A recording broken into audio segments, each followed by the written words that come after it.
Hello, welcome. Good morning, good afternoon. Thank you for attending today's webinar. My name is Chris Hendricks, and I serve as the Vice President of Security Operations Services for Delta Risk, and I'll be one of the presenters today. Before we get started with the webinar, I have a couple of housekeeping items to cover. We hope you can stay with us for the whole duration of the webinar, but if not, or if you'd like to view this material again later, the webinar will be available on demand after the presentation, and you can access it through the same link that you're using now. We'll be answering questions at the end of the webinar, so please feel free to send those along while using by using the Ask a Question tab at the top of your screen. And there's also an e-guide that focuses on this topic available for download with more information, particularly on the HIPAA aspects of this talk. And finally, we'd like to encourage you to share today's webinar highlights with your social networks. You can follow along with our live tweets using the hashtag #DRWebinar on Twitter. For those of you just joining, welcome to today's webinar, what you need to know about ransomware and HIPAA compliance, and we're very excited to be joining you. Again, my name is Chris Hendricks, and I serve as the Vice President of Security Operations Services for Delta Risk. I've been with Delta Risk for a number of years, and my main area of focus is delivering cybersecurity monitoring, incident management, and incident response services for the firm. Prior to Delta Risk, I spent some time across the IT, cybersecurity, and InfoSec domains, including intrusion investigations, incident response, analysis, and forensics, most recently as a federal agent specializing in computer crimes investigations.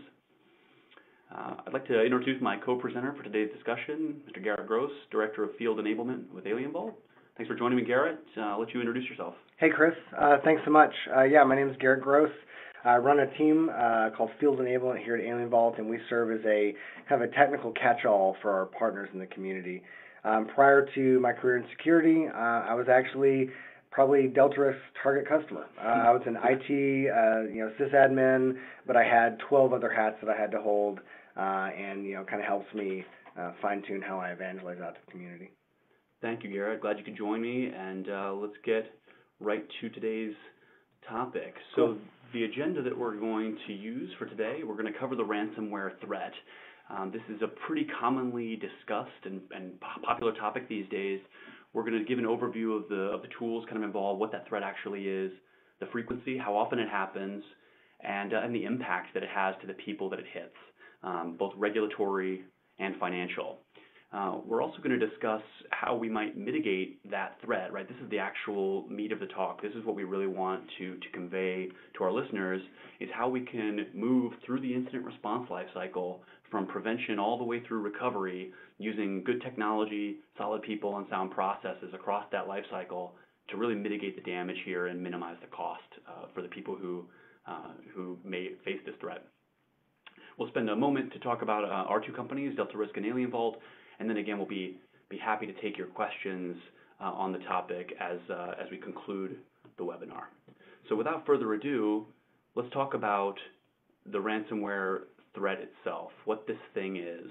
So the first thing we're going to do is give a little bit of an overview of the topic. The ransomware threat really boils down to a category of malware. It's a malicious software that encrypts data, so it locks it away from you and then demands money for its safe release or its alleged safe release. Yep. In general terms, that's what we're talking about here with ransomware. Unfortunately, as with many things in cybersecurity, the devil's in the details, right? And this threat really does cover a huge variety of families of malware and types of malware. So, some ways that they differ, and some of these variants and vectors are the variants and vectors that we run into. So, in particular, the vectors that people can use to infect people with ransomware are diverse. One of the most popular is via email, right? Email phishing campaigns. Yep. That allow you to either have attachments to those emails or links to malicious websites that make it possible for them to make this initial infection. It's also really popular as a drive-by download target, meaning visiting a malicious site or visiting a site that's been a normal site or a benign site that's been compromised, at least some aspect of it's been compromised, and allows them to upload this software, malicious software, to you. Additionally, this can be an exploit kit payload. So what we mean by that is, malicious software these days is often commoditized. There's generic infectors, these exploit kits that can be almost have plug-and-play payloads, and ransomware is unfortunately more and more common as a payload for those exploit kits. And then once this stuff gets on your machine, there's the question of there's very different ways in which it actually does its business, does the dirty deed here. So in particular, it can encrypt files differently. So it can encrypt the files one by one. This is pretty traditional, and leave you with encrypted versions of your Word documents and databases and so on. Yep. But more perniciously and kind of severely, there are variants now that are going deeper. They're encrypting your master file table and other operating system records, even the boot record for the system, that can render the system completely unusable before paying, right? And then it does this at varying speeds. So, initially, earlier versions of ransomware would do this as fast as possible to try to get as many of your files encrypted before, before detection, and then demand the ransom. There are versions now and variants now that are encrypting things a lot slower, and the reason they do that, by and large, is to avoid detection and hopefully motivate you or get your processes to back up the files that are encrypted, right? And so when you go back to find them, even your backups are in fact encrypted, and they do that by, again, adjusting the speed and other styles of encryption. And then so once they encrypt this all of your data, they threaten you to pay, right? They ask you to pay, and they threaten you with a countdown saying you're not going to be able to retrieve your information after a certain amount of time. Yep. And those countdown timers vary, right? Sometimes it's by the day. Sometimes they'll say we'll threaten to delete a certain percentage of those files or make them inaccessible, or again, they may increase the price. And then lastly, they may try to ask you to pay for the entire infection in one go, right? So this is, again, the traditional or older school ransomware variants would ask for one payment, but more and more they're asking for piecemeal payments per file, knowing that some files are more valuable to people than others. So, Garrett, what's your general experience of this overview of this threat? Yeah, so we're seeing a lot of, with the vectors, some of the drive-by download sites are very targeted. So let's say, you're in the healthcare space. You might be tempted to go to a certain, hospital, network website or something like that, so that you're actually going to a website that looks, pretty familiar. So you might actually input in the login credentials as well. But kind of overall, we're seeing that these attacks are more targeted. They're more expensive, meaning that the ransom is just going up. And Chris, as you noted, they're doing things like charging per file or file type, or they say if you don't pay within 24 hours, we're going to ramp up the price to 2x or whatever. But the kind of underpinning is that these attacks are not slowing down. They're increasing exponentially, and other malicious actors out in the wild are seeing that these attacks are actually very, very lucrative, and then thus motivating them to do this more often. Absolutely. Well, let's get into some of those numbers, right? So to your point, Garrett, right, the frequency of this, how often is this happening? The answer is thousands of times a day, right? Thousands of times a day, these are affecting companies of various types. And this is 300%, a 300% increase in just the first quarter of 2016. So it's happening often, and it's happening more often, right? So it's happening fast and accelerating. Yep. As I mentioned earlier, the instances of ransomware in exploit kits, this sort of general purpose malware, has increased over 200%, even just in the last 5 months. So these generic exploit kits are realizing this is a lucrative form of payload and have been using it more and more. Yep. And of the attacks that people experience, right, so people experience a wide variety of attacks. Lately, 50% of those attacks, so in 2015, were ransomware attacks. Yep. So when people talk about cybersecurity, it's a safe bet they mean ransomware, right? Absolutely. That's the thing that's affecting them the most directly. So let's get a little bit specific, too, on frequency when it comes to the target of this particular talk. Within the healthcare space, 53%, over half, have reported a ransomware attack in the past 12 months. So over the past year, more than half of healthcare organizations are reporting that, and that's just the ones that are reporting that. Exactly. And that's well above the average rate, which is 40%. So 40% quite high, 50%, even more. This is something that's happening often. This is not a niche threat. This is truly a big component of the threat landscape today. Absolutely. So if it's happening often, that wouldn't be so bad if the impact wasn't so severe. Right. And so we'd like to talk about impact in two ways. And the first is regulatory and compliance. So, the target of this webinar and the title of this webinar does focus on HIPAA. And the reason we did that and the reason we're motivated to talk about that today is that recently the Department of Health and Human Services Office of Civil Rights, who oversees this regulatory component, has issued recent guidance that treats, absent any other information, absent any other evidence to the contrary, treats a ransomware infection as a data breach. And this is a pretty seismic shift. Typically, they're treating it as if it was stolen, as if it was removed from the network. And the reason for that is they're motivated by this loss of control. Yep. So we've just not been secure with handling the data, and they're treating that as if this was breached, right? And what does that do? Well, from a regulatory and compliance standpoint, that kicks things off that are both costly and inefficient and burdensome to you. For example, you need to start your incident response procedure, of course, and your reporting procedure as called for by the HIPAA security rules. You need to initiate a risk assessment, match the risk assessment requirements of the breach notification rule of HIPAA, and you need to take off on some onerous and costly notification processes, letting people know that this potential breach of protected health information has occurred. So we're talking specifically here about protected health information. That's what HIPAA governs, and so not all ransomware attacks will be hitting that particular type of information, but when it does, they are treating this, absent other information, as a data breach, which is a pretty significant thing. Yeah, and just coming from a user perspective, I know that compliance can often kind of be seen as a burden. This is something that it's cumbersome and whatnot, but this is aimed to protect us, to standardize the security approach. Because one thing that you have to realize is not everyone, and rather not every organization that handles healthcare information is some gigantic, hospital network that has millions upon millions of dollars. You're also talking about small clinics, small companies that doctors use to farm out their electronic medical record handling. So anyone who's handling medical information needs to adhere to HIPAA. They need to abide by these regulatory compliance standards because they're there to help you in the event of a breach. Sure. Because as we all know, sitting here talk about it's kind of like watching someone on TV on a game show. It's like, I would have answered that correctly. Well, maybe not when you're actually under the gun and this is happening.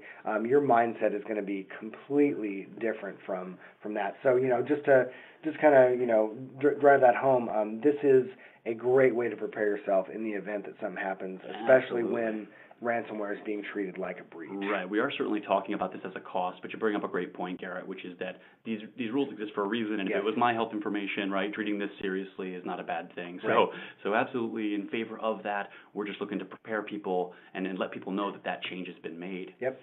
So not only does this, is notification costly, but also non-compliance. So if you don't do this stuff, so not only does the actual burden of compliance hit you, but potentially fees for non-compliance and punishment for non-compliance. Yep. And that type of settlement can be upwards in the millions of dollars, right? And so those things have added up. The OCR has announced that nearly $15 million in settlement costs have happened through the first 7 months of 2016. Wow. And this is only going to increase, right? So it's costly to comply, but it's also costly not to comply, and so we want to make sure that we address that directly. And then, in addition to these regulatory costs or possible regulatory costs, there's the direct financial impact of the ransomware itself, right? the actual payment of this ransomware can cost upwards of $200 million across industry in just the first quarter of 2016. So the ransomware actually demanding this money is an enormous financial burden across industry. And you can see here just that growth from in 2015, the entirety of 2015 was only $24 million, and they're projecting this to increase to upwards of $1 billion. Yep. So these things are in the tens of thousands of dollars, it can be upwards of tens of thousands of dollars in every incident, but then writ large, they're actually having a very, very direct impact and cost on industry. Well, and one of the things that we often talk about with security is, there's this substantial cost involved to set up a security practice, to implement these pieces of technology, to even follow these policies and procedures. But just so you know, the cost to you during a breach, during a regulatory compliance violation is going to be huge. Compared, it's going to pale in your cost to prepare for this type of activity is going to pale in comparison to the actual repercussions of, compliance fines you might be hit with, your just pure financial impact of what was stolen, your downtime. But let's also talk about things like consumer confidence. Reputation, sure. Reputation is huge. If you are in the business of handling healthcare information, and you have demonstrated that you're not able to do that, well, it doesn't really matter, what you're doing to fix this.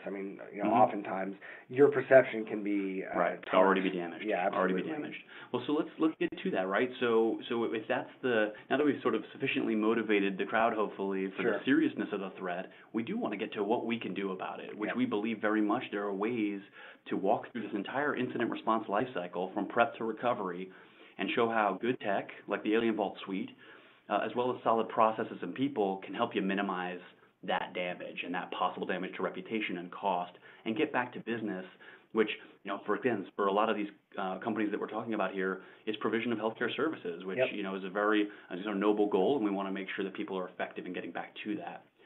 So at this point, I guess I'd like to ask you, Garrett, in the preparation and prevention space, how is it that effective technology can really help these teams prep for the threat in advance of it, before it happens? What can we do? Yeah, that's a great question. And one of the things that I really evangelize is a proactive approach to security. And it's just like anything else. It's like, in IT, when we're looking at performance of our servers or, applications, we want to proactively monitor them to see, notice before they start to spin out of control. So things like asset discovery. You want to be able to do a sweep of your environment or environments and understand exactly what is out there sending and receiving data. So you'd be surprised the amount of rogue access points, file servers, VPN connections, and not all of these are malicious. This could be someone simply wanted to work from home and they felt that your security posture was a little too intense, and they just kind of circumvented that. We refer to that as shadow IT, and that's something that can certainly ruin your approach to security. So you do these proactive asset scans to understand what's actually out there. I actually know the story of a very large corporation, who I will not name, who found out that someone was running an ISP from a broom closet. Running an actual internet service provider from a broom closet. So that's kind of a cheeky example, but just understanding that you can have folks that are doing things that are also malicious, exfiltrating data for profit or something like that.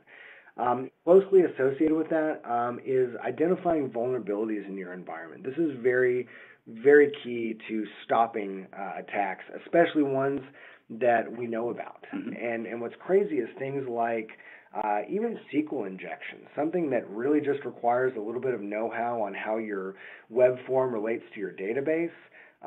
That's how those attacks are perpetrated, and we're able to, identify when that happens. But here's the thing: SQL injection has been around forever, yet that's still a very viable point. So the point of what I'm saying is running these vulnerability assessments to understand what exists in your environment that an attacker may exploit. If you can fix those ahead of time, Sure. You're going to save yourself a ton of heartache, or headache rather. And to do these asset and vulnerability scans on a recurring basis is not only best practice, but it's mandated by most of these regulatory compliance standards, including HIPAA. Absolutely. So yeah, that's a very good point, right? Especially when they're commoditizing this malware, you may be able to assess the vulnerability that an exploit kit is using and close it before it's used nefariously. All right, so then that hands right off to preparing your people and making sure your processes are sound in advance of an incident. And so one way we can do that is by increasing awareness. And we want to increase awareness in the preparation and prevention standpoint because by the time this thing kicks off, it can be too late, right? It's just during this phase where you have the best and lowest cost ability to train your personnel on what this threat looks like, when it's happening, and how they might mitigate it. And we'll get to that in a second. Also, preparation really does involve practicing, exercising this so that the first time you see it is not when it's having this potential devastating effect. And then, of course, planning, right? And incident response plans are one of those. Some people even have dedicated ransomware recovery plans or response plans as well. So we do focus on all of those aspects of both people and process. Yeah, and I mean, honestly, being out in the field myself for many years, one of the hardest parts here is this awareness training. You really kind of have to get your folks to take security seriously, and oftentimes, unless they've seen the unfortunate circumstance of a breach or a ransomware attack, they're not going to take it as seriously as maybe you would. So, yeah, I can't stress the importance enough of just letting your folks know how serious this is, and then, of course, getting to how to identify that kind of stuff. Absolutely. So identification actually is our next component here, which is detection or identification of the threat. So from our experience in the managed security space and incident response space, having a good tech stack really is a cornerstone of being able to identify this stuff as it happens. We've seen triggers, alarms, and so on that help us know that this is happening. How is it that you, in your experience, see this good tech stack fitting in the detection piece, not just the prep piece? Yeah, and so great question. Getting as much information as possible is key. Not only looking at verbose traffic, like we'll look at intrusion detection, or IDS, leverage at the network layer, involves us mirroring traffic, basically taking a copy of your traffic and sending it through an analysis engine. Now, we do it out of band, which means that does not sit within the general flow of traffic, so there's no bandwidth considerations, anything like that. But regardless, you're mirroring this traffic to identify what's actually coming across the wire. And we get tons of information. We can identify very specific payloads. Mm-hmm. We can identify anomalous traffic patterns. We can identify things like failed login attempts, and then correlate that. I'll get to that in a second. And we get a lot of data from IDS at the network layer.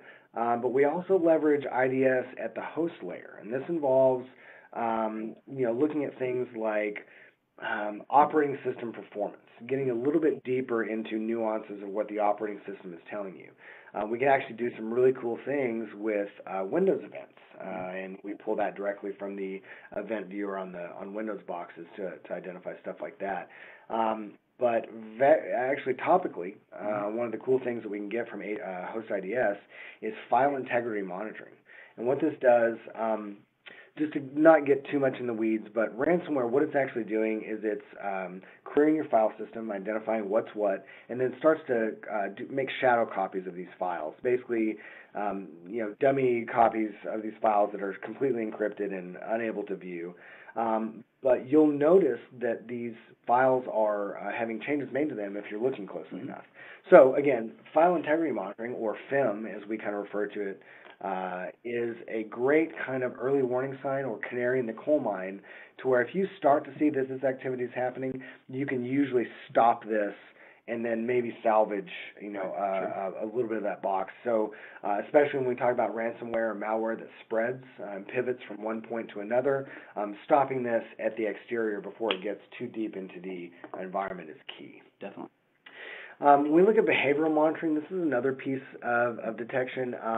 Net flow analysis, service monitoring, these can act as great pieces of contextual data to validate or invalidate, things like a DOS attack. So a DOS attack, or denial of service, it's a bunch of kind of chaff and dummy packets that we see come across the wire. If we alerted you to every single DOS or what looked like to be a DOS packet, you'd go insane. So we correlate that kind of manually with things like services going down, a large amount of data coming into the environment. We can say, well, that's proof positive. You're under some kind of denial of service attack. So let's go ahead and kick in that IR plan. But to get to kind of the crux of this, we feed all this information into a SIM process. And what that is security information and event management. All that is aggregating all this data, putting it all into one place, and then normalizing it so it all kind of looks the same. Anyone who's ever looked at a log, it doesn't matter if it comes from a firewall or a server, they're all going to look different. So getting them to kind of all speak the same language is key. But then that's kind of where we end in your normal SIM scenario. And so a lot of folks see kind of SIM as the savior of all security kind. And while it is certainly very, very useful, where SIM stops is where correlation begins, and that is where intelligence really comes into play. Much like a race car, a beautifully built race car is nothing without the driver behind it. A SIM technology is nothing without the intelligence and the people behind it to make sense of this information. So it's kind of a twofold approach here. The AlienVault Labs team, for instance, this is a team of folks that we staff in-house. Normally, you'd not be able to have this type of coverage in a small to medium business, but we have these employ these folks. All they do is research and develop threat intelligence. And then we are able to send that out to the community, and then folks like Delta Risk are able to take advantage of this intelligence and spend their time actually providing the services that you guys are paying for, rather than keeping the tools, updated. Sure. So again, that intelligence is key. We feed all that in, and then we, are able to empower folks to actually take action and make sense of that. Absolutely, and that's where we are happy to jump in, right? So, and not just us, not just managed providers and vendors, but also in-house teams, of course. Any kind of security operations. These are the people and processes that are key to detecting that this possible ransomware threat and ransomware incident has launched. So security operations being all of those focused, non-IT, but security-specific analysis, triage, and notifications that happen. Also, continuous monitoring, watching to make sure that these things aren't just going into the void, and that these preliminary leading indicators, like, as you mentioned, maybe file integrity monitoring, things changing, maybe command and control traffic, maybe this downloader traffic, signatures on the exploit kit, those type of things, monitoring to make sure that happens, then analyzing that and triaging it. Is it real? Is it a false positive? And being able to move forward, right? This is a human endeavor, still is a human endeavor. And then you'll notice training and exercises showing up here again, right? Absolutely. So not just for prevention, but for detection, getting people ready to detect and practicing this detection, both within your security and IT community, but also your users, right? Because sometimes that first leading indicator, is when Bob from accounting can't get to that invoice that he was supposed to get to, and it's encrypted. Right. And then lastly, we note here hunts and compromise assessments, more detailed tools and processes and people that can focus on a deep dive, if you will, into identifying these potential threats. Yep. So we've prevented what we can. We've prepared as best we can, planning and so on. We've used good tools and good people and process to detect the problem. Now, what do we do once we have one? Yep. We break this containment down, right? How do we stop it from spreading more? How do we eradicate it and get rid of it off the network? And then how do we recover and get back to business? Because again, the name of the game here is to let the business do what the business does. Yes. And there are some technological solutions that help with containment, eradication, and recovery. So for example, segmentation, network segmentation. As Garrett mentioned earlier, asset discovery might show that there's a massive flat network out there with a bunch of assets on it that are not segmented from one another. And what that means then is if one is compromised, it's possible then, if not properly segmented, that infection can spread. Segmentation, or that philosophy of minimal permissions, can also make its way into Active Directory and permissions management. Yep. So basically making sure that if, heaven forbid, Bob from accounting does get infected, that he doesn't have permissions to the entire file share and let the whole thing, go. And that's a common first step when you're setting up a small business, especially with, small IT, is just give everyone access to everything, because that just makes it easier. And that obviously is not going to be sustainable when you're trying to, kind of isolate this sensitive information. Absolutely. And so one of the best things that one can do especially with limited resources, is to focus your compliance efforts and this critical data on segmentation, segmenting that away from normal business, such that the level of coverage that you require for that critical information, that PHI, for example, is segmented appropriately and managed appropriately. And then there's tools like endpoint protection and endpoint detection and response, so your classic antivirus and things that can get out on, do more aggressive endpoint detection activities. These things definitely can add a layer to your security posture from a containment perspective, right? You can block hashes, you can isolate systems, and so on. Absolutely. And then they can help with eradication too, right? They can, when given a signature, find these files and root them out. But we always fall back to processes and people. It's critical here when containing and eradicating and getting back to business to prioritize your assets. What is most important? What needs to come first? And often that's motivated by this critical data like PHI, this protected health information. And then, you want to minimize panic. You want to minimize this challenge that comes from having to deal with this scary situation, and that's only going to come, or that's going to come mostly with this containment and eradication. This is happening. Right. How do we maintain that level of composure to be able to move forward effectively? And then, I want to make a quick note here, too, that in this recovery stage, you're not recovered, especially in a regulated business or a compliance-oriented business, until you've properly reported this to your governing authorities. So, again, those may be the HIPAA channels, or, again, if it's, finance, PCI, there's various other regulatory regimes where, depending on the incident, you want to make sure that you're appropriately reporting and complying with the rules in that regard.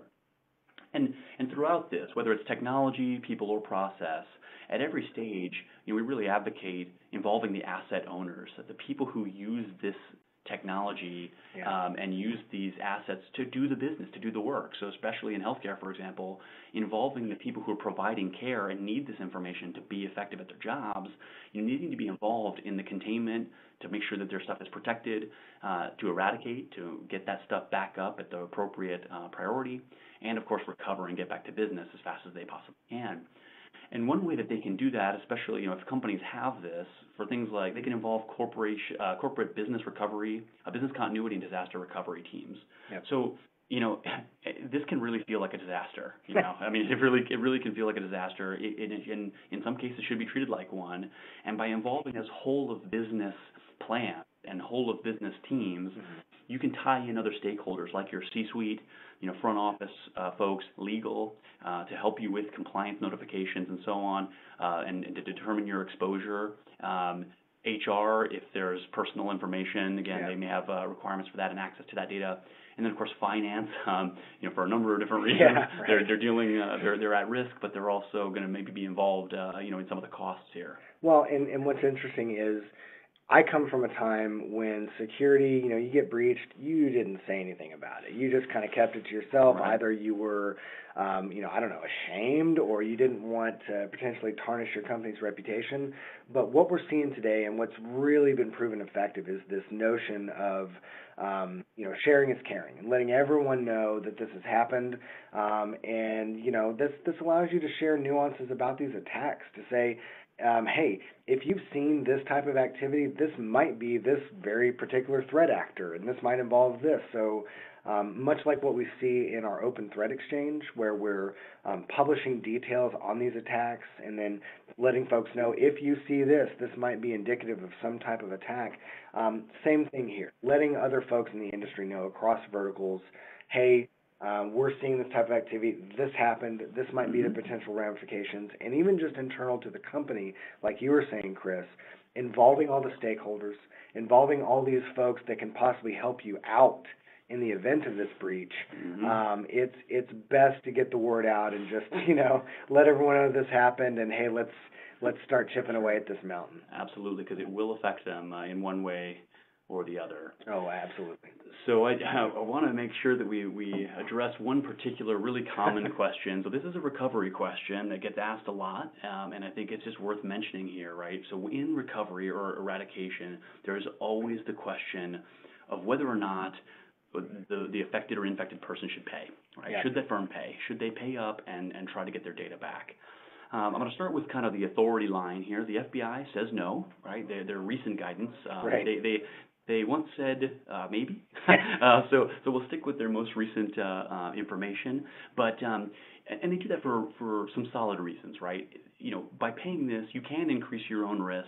You fund these bad actors. I mean, Yeah. a lot of bad things can happen with $209 million in a quarter, right? So you are contributing to that challenge, right? So the broader community. So it funds those bad actors. There's also no guarantees. I mean, Garrett, I know you've been in situations where it didn't work out for you, right? Yeah, I have been working IT when a ransomware attack hit. The decision, much like you're saying, was made to pay, and we didn't get our files back. Right. And it wasn't a case of we did something wrong. It was just, you know, we sent this out via Bitcoin. Mm-hmm. There's no trace of that. I mean, and I'm embarrassed to say how much it was, but you know, and that's the other point is now they know that we were willing to pay. Sure. So we might, just like you said, this might increase your risk. Mm-hmm. We might be flagged as, oh no, you know, X Corp is more than willing to pay, so go have at it. Because here's the thing, folks on the phone, these bad actors talk a lot. And they share all these these pieces of their attack campaigns. They say, hey, bro, go check out my super sweet botnet. You know, here's the keys to it. I want you to take it for a test drive. So just like this, you know, you start to show signs that you're kind of weak, and that will be broadcast out to the community. Absolutely. Now, but I want to conclude with the fact that we're not naive about this, right? That this is a complex decision, and so we do advise. So at Delta Risk, you know, when we're talking to clients who have this challenge, we realize that they're facing a business decision, and our motivation is to expose them to all the facts, right? To describe to you guys on the phone, all of our clientele to say, look, these are the factors that are in play, and ultimately you have a tough decision to make. And as long as you're well informed about what those risks are, you'll ultimately have to evaluate certain trade-offs. Yep. And what we hope that'll do is motivate people to invest in the type of preparation that we're talking about today. Right? Correct. So Correct. if when you find yourself in that position, you're going to wish you made some of those investments in advance. Absolutely. And so we wanted to make sure that we didn't dodge this issue of should we pay or not pay, and we're certainly not moralizing on this issue. It's very complex, but we hope we can give you some good information in that regard. Well, and the fact of the matter is, if you're doing all these things, if you're abiding by these regulatory compliance standards, you're verifying that your restore process works, you're practicing detection, you're practicing incident response, the cons might outweigh the pros in paying these actors, and you just decide to go forward with your plan because that actually might be a more viable solution, both financially and just organizationally within your corporation. Absolutely. Absolutely. So, kind of concluding on that note, we just want to say a few words about the firms here and then open it up to your questions. Delta Risk, we're a firm that's specialized in consulting and service provision in the cybersecurity space for many years. We were founded in 2007. We're headquartered in San Antonio, Texas, but we have a presence nationwide, and we are really a global provider of advisory solutions and service in the cybersecurity space for a number of customers throughout the commercial space as well as in government. We're also a Chertoff Group company. We've been affiliated with Chertoff Group for a while now, another global consultancy that provides security and advisory services, and it's been an outstanding partnership for growth as we expand our reputation and presence in the industry. And we're just excited to be part of providing good advice and good services in mitigating threats like ransomware for our customers kind of throughout the commercial and federal space. And Garrett, if you want to say a few words about AlienVault, for sure. Yeah. First, just a few words about Delta Risk. What a great group of folks you are to work with. I mean, really, I know might be embarrassing, but really just some professionals in the field, and pleasure to work with you guys. AlienVault, we're a security company. We were founded in 2007. We're headquartered in San Mateo, California. We actually started out providing an open source SIEM, and one of our first clients was a managed service provider. So the managed service provider community and space is very near and dear to our hearts, and we really believe in bringing this kind of technical prowess to everyone. And again, we're able to do that with the help of folks like Delta Risk. Well, we appreciate that, Garrett, and really, really glad that you were able to join. We do have about, looks like about 10 minutes here or so for questions, maybe a little more. So I am going to move to the questions from the audience. Again, you guys can feel free to dive in there. One question, which the first question we have here, for a small firm, a small organization that needs to be concerned regarding protecting patients, right? So if you're a small firm, how can we be compliant and cost-effective for a small department? This is a great question, and I tried to address a little bit of this earlier in the talk, but this is a challenge. The first piece of advice, or the main piece of advice that I would give, is to focus on segmentation and isolation, making this problem of compliance for your data as small as possible. And we've seen in small firms, it can just, again, there's people wearing multiple hats, as Garrett mentioned earlier, right? You're the IT guy and the security guy and the compliance guy. That's right. By minimizing that footprint and compliance footprint, you can help with that. You can involve vendors for managing that data, and I'm not just talking about like MSS style managed security vendors, but also for the tools that you use, you can leverage those vendors that can kind of offload or outsource some of that compliance burden from you. Absolutely. And as far as cost effectiveness, again, by minimizing that footprint and investing in this preparation, this sounds like I'm re-echoing the themes of the talk, but we really believe that the key to cost effectiveness here is getting ahead of this, right? Good preparation, good prevention, and good detection is going to minimize that long-term cost. But as with anything, so I'm not a lawyer, I'm not a compliance attorney, and we do, we certainly ask that all of our customers, if they have detailed HIPAA-related rules questions, to reach out to representation. We have another question that I'll take here too, that asks, at what point does a ransomware attack become a breach? If the files are encrypted and then recovered, is it still considered a breach? So I want to make one observation about kind of what we're announcing here, and we're not announcing it, of course. OCR announced it, right. But we're just emphasizing this particular modification to the rule. The note here is really about the presumption, is that going into this previously, a ransomware attack was not presumed to be a breach. Whereas now that's the shift, that it is presumed to be unless significant evidence is disclosed otherwise. Now, what counts as that significant evidence? I really don't want to speculate about that on the call, but I want to focus on this idea of sort of shifting the burden. It doesn't mean there's no discussion. It doesn't mean that that gathering facts is not relevant. In fact, using things like AlienVault for log aggregation and pulling back evidence, you may be able to describe facts that, when you discuss that as you move forward with the compliance requirements, that in fact, this didn't meet that threshold. Right. So really the emphasis on this discussion was to capture this shift in burden, if you will, but rather than dealing with sort of case by case basis. So that's kind of the emphasis there. Well, and it's probably meant to be kind of careful. Yes, let's consider a breach until proven otherwise, which, like you said, it's completely different from what we've seen before, but maybe that's the right approach, is to assume that this is now the most serious event that you could possibly run into until you can prove otherwise. Because again, folks, these compliance standards are meant to help you. I mean, they're meant to make your job easier. Absolutely. So I'm going to, this next question here. So does anyone have any information on ransomware incidents and their impact, if any, on redundant or mirrored data or traditional data backups? What protections could be implemented to keep redundant systems and backups safe, even if the primary system is ransomed? This is a key question. So at the very beginning of the talk, we're talking about how ransomware has adjusted to, they know that recovery from backups is an effective, clean, and cost-effective way to mitigate this threat. Okay, so they have then targeted those redundant and mirrored backups. I'm gonna say a word here over and over. So audit. Auditing those backups. Now that term can be a little complex, but in simplest terms, what we advocate there, and there are tools to assist in this as well, but basically there needs to be confirmation that upon backup and over time that the backups contain what you think they contain. Yeah. And there's a couple ways that we've already discussed, like exercises. When we say exercises, the important thing, especially when it comes to backups, is not stopping when you say, then we would get the backups. Right. Right? It's not letting that be the end of the discussion, right. and actually making sure and ensuring that those are recovered successfully. Are they current?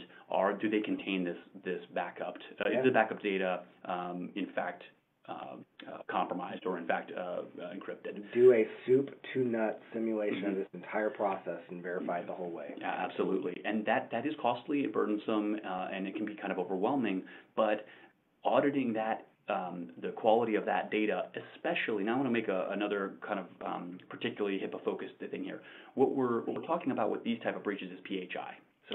So HIPAA governs that type of information. So it's not just, again, Bob's from accounting's laptop. I mean, it may or may not contain protected health information. Right. So, in particular, these audits, while burdensome, you can focus them on the most critical data first. Yes. And make sure that those process, and sometimes that's human involvement, right? Especially at small firms.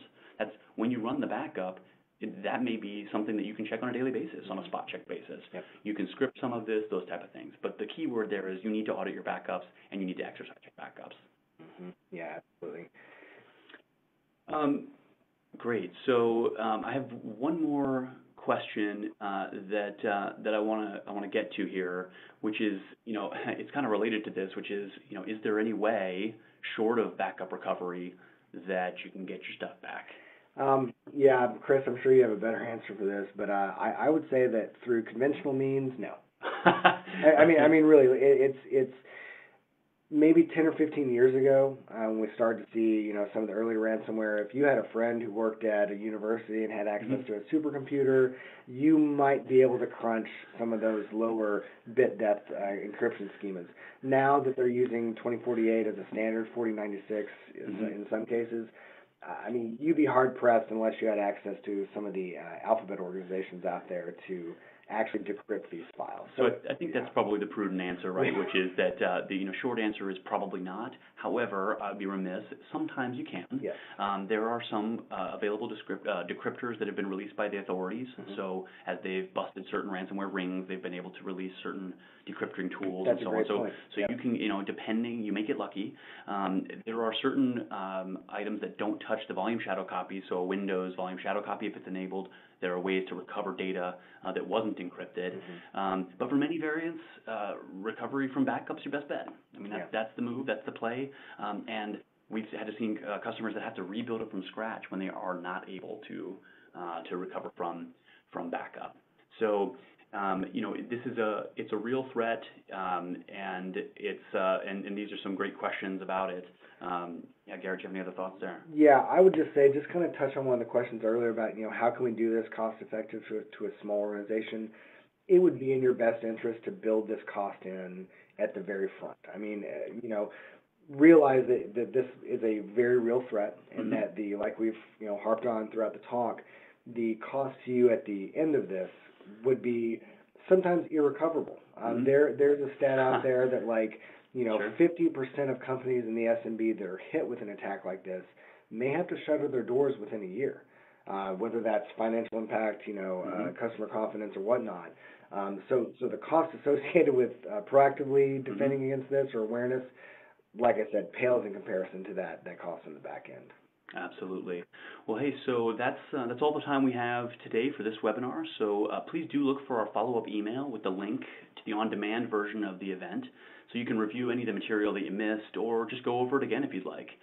If you have any questions, do feel free to get in touch with Delta Risk or with AlienVault if you've heard anything that you'd like some more information about. And if you'd like to meet us in person, Delta Risk, we'll be exhibitors at the HIMSS Privacy and Security Conference in Boston, December 5th through 7th. And we're also presenting at the ISSA International Conference in Dallas on the 2nd of November. On behalf of Garrett and myself, as well as the rest of the team at Delta Risk and AlienVault, thanks again for joining us, and have a great day. Thank you.